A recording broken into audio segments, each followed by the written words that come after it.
Et c'est l'objet de notre interview long format avec vous, Sabrina Mathieu. Bonjour. Bonjour. Vous êtes directrice de l'Union sociale pour l'habitat Outre-mer. Je vous remercie beaucoup de nous apporter des éléments de compréhension. Vous avez reçu il y a 10 mois pour faire déjà un premier bilan. Là, ça fait un an à présent que ce cyclone a dévasté Mayotte. Où en sommes-nous? On a pu entendre des témoignages à l'instant dans ce reportage. Où en sommes-nous dans la prise en charge des sinistrés? Alors, il faut une réponse honnête. À un an du cyclone Chido, force est de constater que autant la gestion de la crise, je pense que l'État a été au rendez-vous et qu'on a mis les forces nécessaires pour gérer la crise et éviter l'effondrement. Autant un an après, être à ce degré de non-construction et de, pour ainsi dire, c'est assez... on peut objectivement quand même s'interroger. Je pense Alors, que... quelle est la réalité? Revenons sur la réalité des sinistrés. On a entendu quelques témoignages. Est-ce qu'il y a de l'eau courante partout, de l'électricité? On sait qu'il n'y a pas de construction. On en est où exactement? Alors, on va peut-être sur les infrastructures publiques. L'électricité a été quasiment remise à un mois après Chido. Donc, globalement, il y a quand même de l'électricité. Sur l'eau, la question est beaucoup plus difficile, mais de toute façon, même avant le cyclone Chido, il faut reconnaître que les infrastructures n'étaient pas aux normes et ne pouvaient pas assurer Mayotte au regard des volumes et de la population recensée et de la population réelle. Donc, on avait de toute façon des problèmes sur la question de l'eau. Aujourd'hui, il faut encore faire des tours, c'est-à-dire vous avez de l'eau une fois tous les 3 jours. Ça, c'est encore le cas. Mais il y a quand même l'eau. Ensuite, sur les infrastructures publiques que sont les hôpitaux, par exemple, il y a encore des réparations qui ne sont pas terminées. Et puis surtout, là où il faut tirer une sonnette d'alarme quand on sait la jeunesse de ce territoire, c'est sur le scolaire, c'est-à-dire les infrastructures scolaires. Il y a des gamins qui ont 3 fois par semaine, des cours durant 2 à 3 heures. Donc l'école n'a pas repris. L'école est fondatrice de tout point de vue, me semble-t-il. Donc en ce sens, vous avez la réponse sur les infrastructures publiques. Sur la question de l'habitat, il y a des bâches encore partout. Le premier élément, c'est peut-être de parler de l'habitat privé, parce que c'est la partie la plus importante finalement du parc. Vous avez 36 000 logements qui ont été endommagés, voire un quart totalement détruit, et donc qu'il faut reconstruire. Il y a eu une loi d'exception, il y a eu la loi organique, loi de refondation également qui a engagé ces 4 milliards. Une mise en mouvement des pouvoirs publics? Absolument, les dispositifs législatifs ont été votés, et en cela, nous n'avons, me semble-t-il, rien à reprocher en la matière. En revanche, ce qui est compliqué, les points de blocage, c'est la mise en pratique, la mise en œuvre de ces dispositifs, à commencer par la sortie des décrets d'application. Parce qu'en fait, vous ne pouvez pas appliquer les textes législatifs si vous n'avez pas les décrets qui vont avec. En l'occurrence, sur la loi d'exception, vous avez 4 ou 5, je crois, décrets qui sont parus sur 27 attendus. Vous en avez 2 sur 27 également sur la loi de refondation. Et donc pourquoi cette lenteur? Alors qu'est-ce qu'il explique? On s'interroge tous, mais les crédits ne peuvent pas être débloqués. Je vais vous donner un exemple concret sur la situation sociale. Maintenant, c'est 90% de la population qui vit sous le seuil de la pauvreté. Avant, c'était 70% des cas.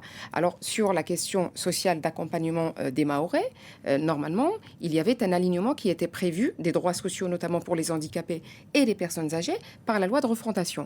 Eh bien, il faut un décret d'application pour que le département puisse sortir l'argent et aider les populations. Ça, ce n'est pas fait. Donc, voilà un exemple concret de ce que pourrait tout de suite être mis en place pour pouvoir engager la reconstruction. On sait que les élus étaient assez critiques concernant cette loi de refondation.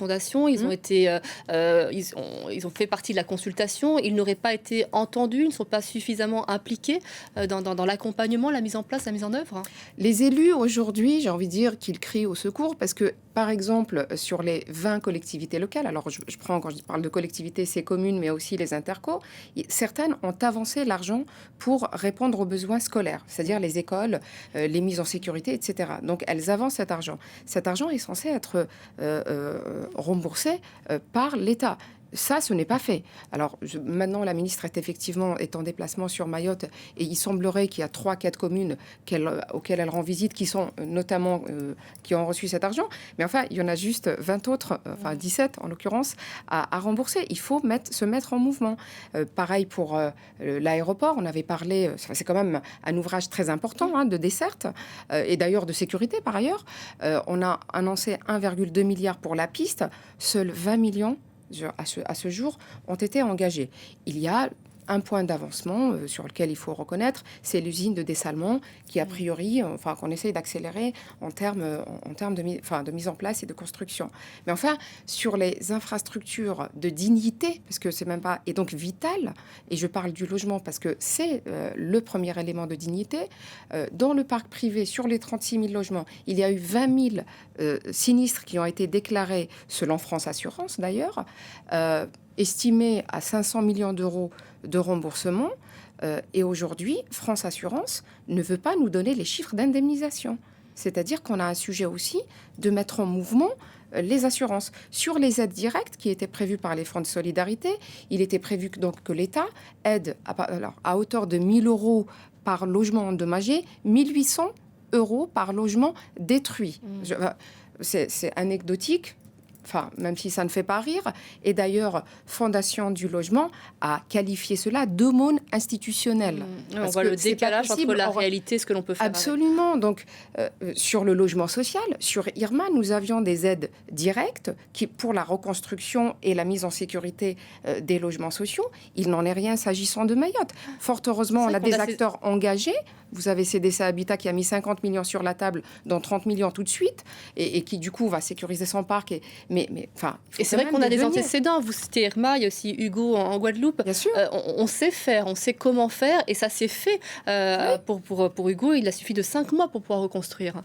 Parce que c'est toujours une question de mise en cohérence des velléités, des annonces, des ambitions, j'ai envie de dire, et des moyens. Et je pense qu'il faut vraiment avoir cette cohérence-là.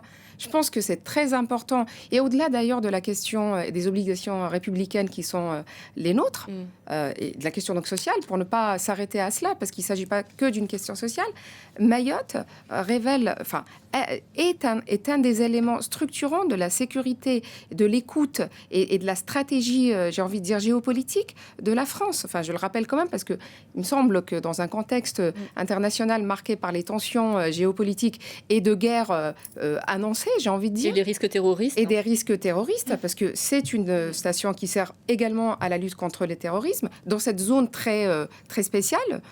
Donc, il me semble qu'aujourd'hui, reconstruire Mayotte ne révèle plus seulement de la solidarité nationale, qui est une obligation institutionnelle, mais elle révèle plutôt d'une cohérence de la stratégie de la sécurité de la France et de ses alliés, et donc européenne. C'est une question de sécurité collective européenne. Alors, si on ne peut pas... abandonner ce territoire.